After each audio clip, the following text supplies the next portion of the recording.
Welcome back, everybody. See me in there? How you doing? I'm looking kind of old and wrinkly. Guys, this Corona thing has been going on for so long that I have totally gotten out of my habit of ketoing on. And I've put on like 8 pounds or something, which isn't a horrible big deal, right? But I've decided that my Corona or my Sharona is going to go on forever. So I'm going back on the keto, and it's been 3 days since I've got back on it, and in that 3 days I just now re-entered the state of ketosis. And let me tell you, when it says it's time to go to the bathroom, you have to make a beeline for the bathroom. Don't ever trust a keto feeling. If you think you gotta go, you better run for it. Oh. Damn it, when I get home I'm going to fix this issue with this clutch lever. I sure am.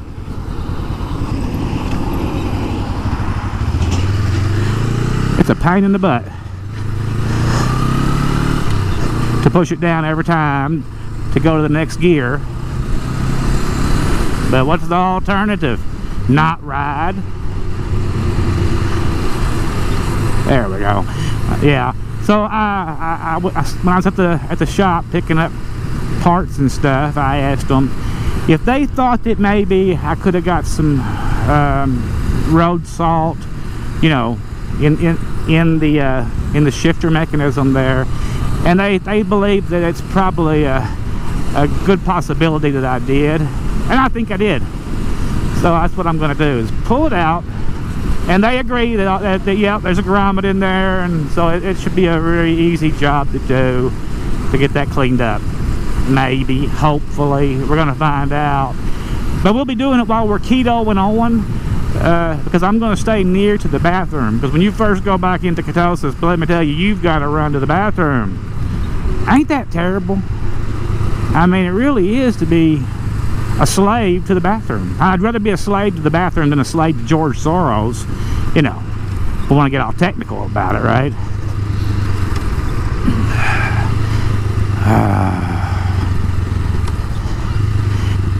So when I get home, I'm going... Actually, I said before that I only had like 3 mods that I was working on. Actually, it's a lot more than 3. But it's going to be 4 or maybe even 5 different mods. You know, you got to do that stuff just for content. Content is YouTube. And for some guys that can't get out and ride, you know, we're here to ride for them.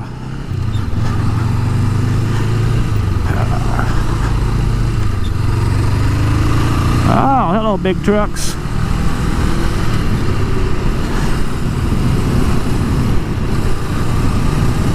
Excuse me, pardon me. Pardon me, excuse me.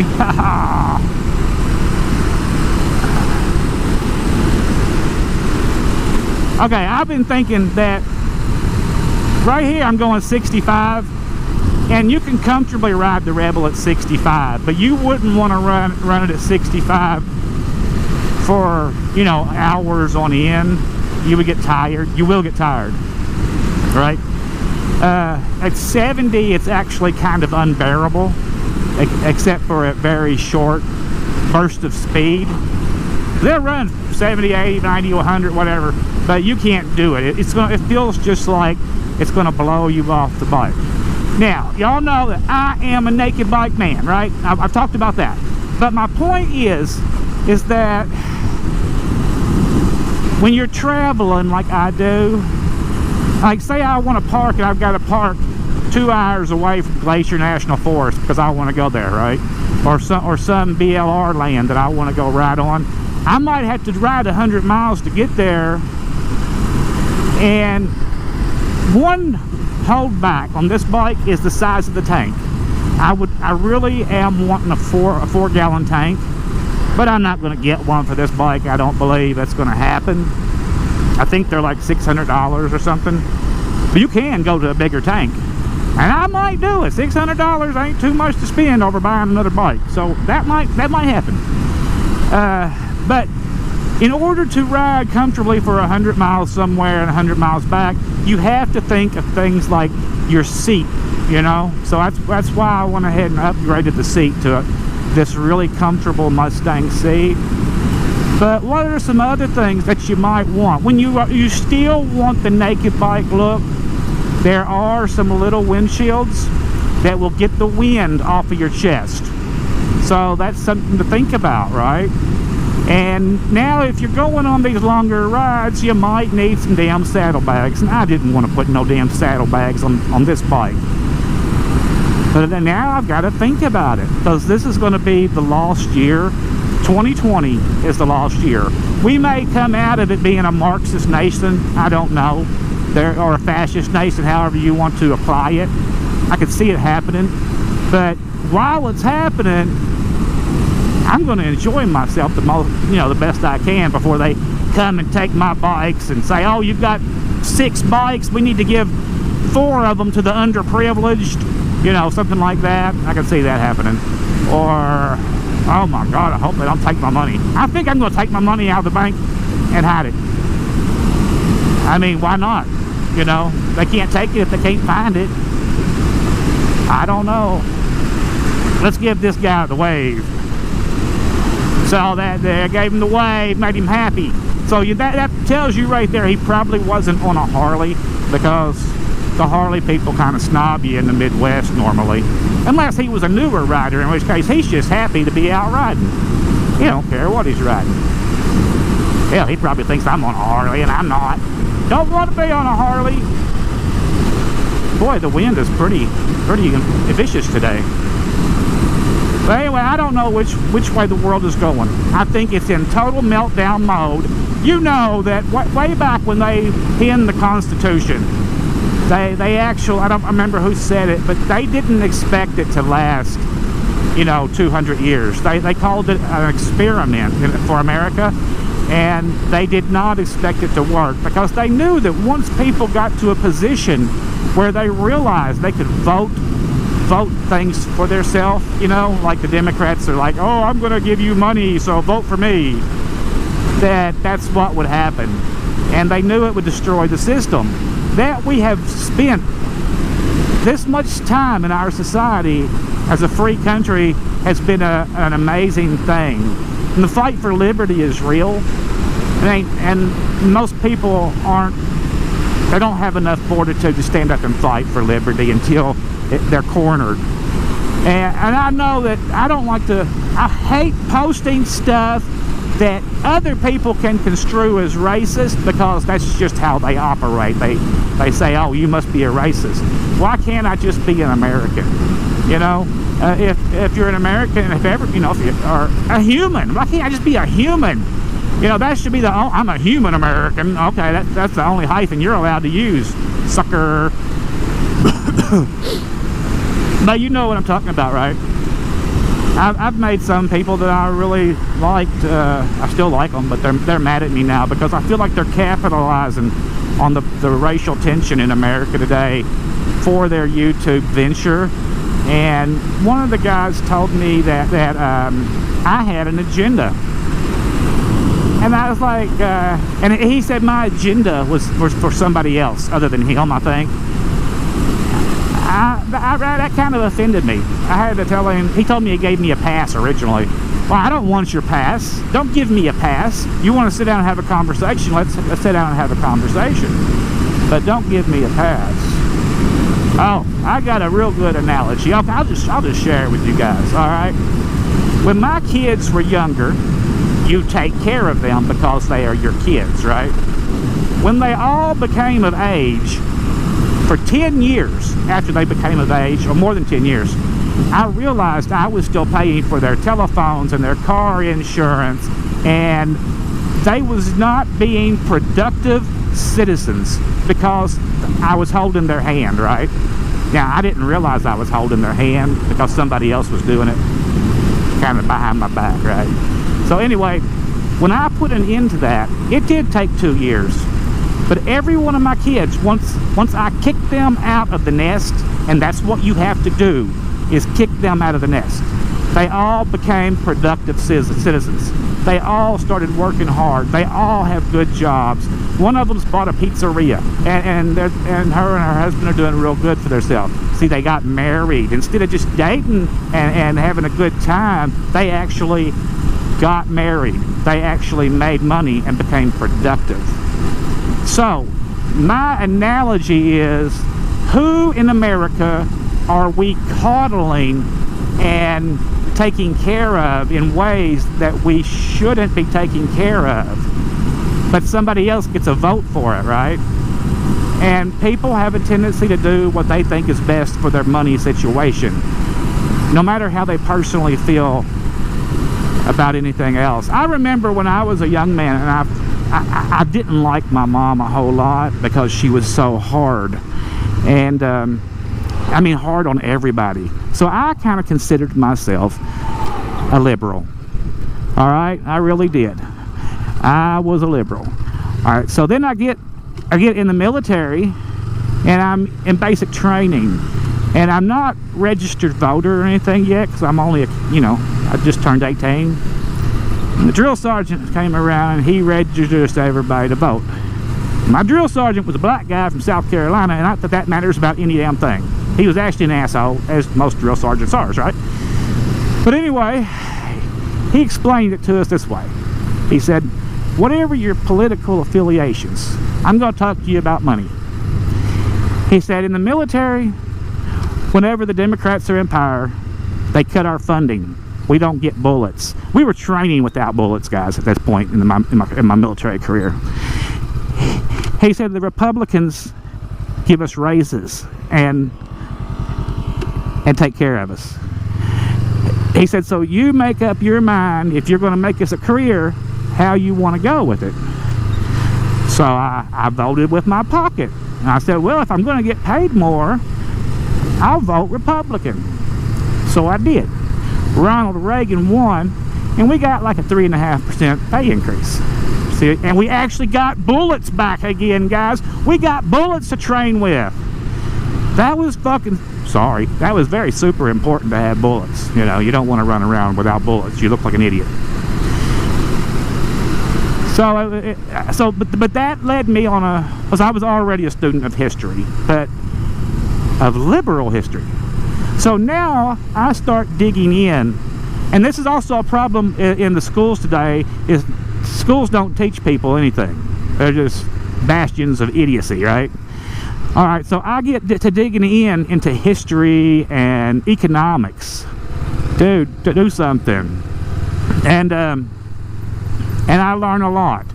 I start learning a lot. I decided that I loved my economics class because it allowed me to really dig in and learn things, not necessarily what they was teaching me, but by reading, I would go to the public library and I would get other books about economics, and I would look at the opposite side of the fence, and because you have to look at cause and effect when it comes to economics and government policy. Cause and effect is everything.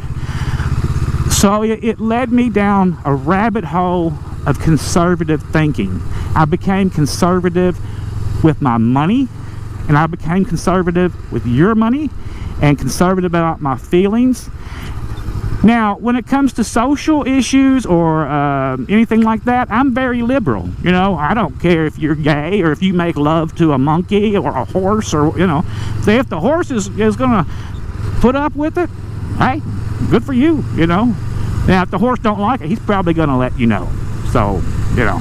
Now, if the horse tries to kick you, you should not be trying to make love to the horse. Just saying. The horse don't like it. But so I don't care about a lot of things when it comes to social issues. I believe that you should approach politics with a cold heart. You should not be impassioned. You know, you should have passion in love, have passion with your kids, have passion with your friends, have passion for your sports or your motorcycle or whatever. But when it comes to politics and other people's money, you should be cold-hearted. There are people that need to be taken care of. They are injured, hurt, sick. you know, or they have mental deficiencies, or all kinds of reasons to take care of people. You know, even in the Bible, that you would set aside part of your land for like the widow and orphan fund, right? And they go out, they went out and picked their own corn, took it home, ground it up, make flour or whatever. So see, they even had social welfare programs back in the day. And for those people that need help, it should always be there. But our country is stifling under giving money to people, and they don't have a, I don't know. I also encourage everybody, especially all these new truck drivers that go out and lease a truck or buy a truck and don't know anything about money management. You guys need to go take a Dave. If you're not a conservative with your money, you need to go take the Dave Ramsey course on you know, how to handle your money. I never took that course because I've always been conservative with my money. But that's something that all these guys need to take. It would change their life. You know, when it comes to saving, that's a major thing. And you know, I've always told you guys that I always keep a minimum of 6 months of my bills are paid for months. They're paid, right? I still have 6 months of worth of money over there for all my bills. Actually, I don't have any bills anymore other than utilities and a house payment and a truck payment. Everything else is paid off. So, you know, it's just money in the bank. That's one of the biggest ways that I was talking to a guy about investing the other day, and he wants to invest his money in this stock or that stock. He don't know anything about stocks, right? But he's carrying $20-something thousand in credit card debt. And I was like, the biggest thing that's going to make you money today is pay off that $20,000 in credit card debt. You know, hell, do an avalanche plan. Don't do the snowball plan. Do an avalanche plan and get up on it. Because that 22% interest, you can't get 22% interest from the bank. It just ain't going to happen. I mean, you can go to the bank with $200,000 or $300,000 and you're not going to get that kind of interest. And the interest at the bank is calculated differently than what's calculated when you owe interest. Excuse me. Yeah, that's really messed up. They should calculate it the same way. I had figured the calculations the same way on $100,000, and I was like, damn, I'm going to make $1,800 a month in interest. No, that ain't how it works. I'm an idiot. But you guys know I'm an idiot. But I'm the idiot that's talking to you.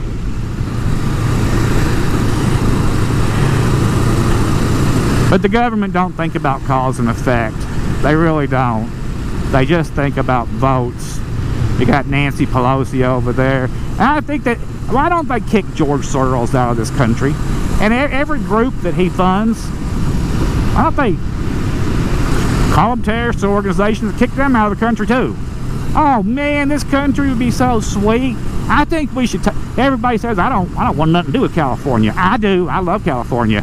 I want to take it back. Let's take California back and make it a red state again, and then we can all go on vacation there. And then they would be a lot better off financially. You know what I'm saying? Yeah.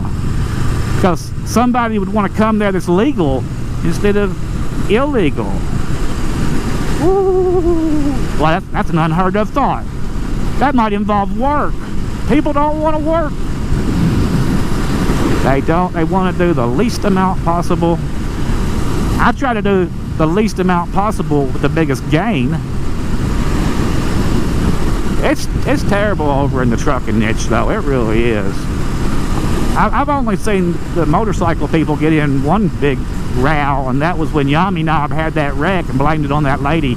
From what I heard, I didn't hear him blame it, but somebody said that he blamed the lady that hit him when actually he ran in. It was his fault. He was going too fast, and it was kind of hilarious and sad because he could have died. But that's motorcycling. Anyway, guys. Anyway, I got to get out of here. Hey, this is Frank. How you doing, Frank? All right. He's got a fish pond right there, and I'm getting ready to build me a fish pond. No, it's not one to pity patter around with like that, right? I mean, you know, it's an acre one, right? I'm going to do 3 2-acre ones. That's what I'm going to do. Oops, gravel. Ship's gears, bitch.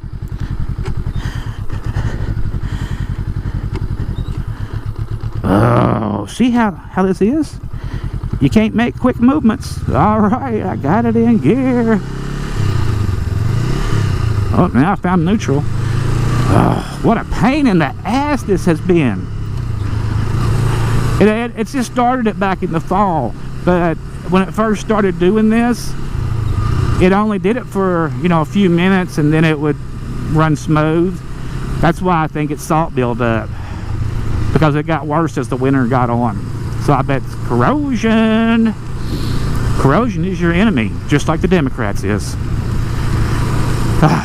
All right, guys. I'll talk to y'all later. Enough of this politics stuff. I'll be back with it later. Remember, the only thing that evil needs to take seat is for good men to remain silent. So, yell out there, guys. Yell out there. Yell it to the top of your lungs. This is wrong. This is wrong. There it is, guys. That's what I went to get. Now, ask yourself, what's he gonna do with those? What's he gonna do?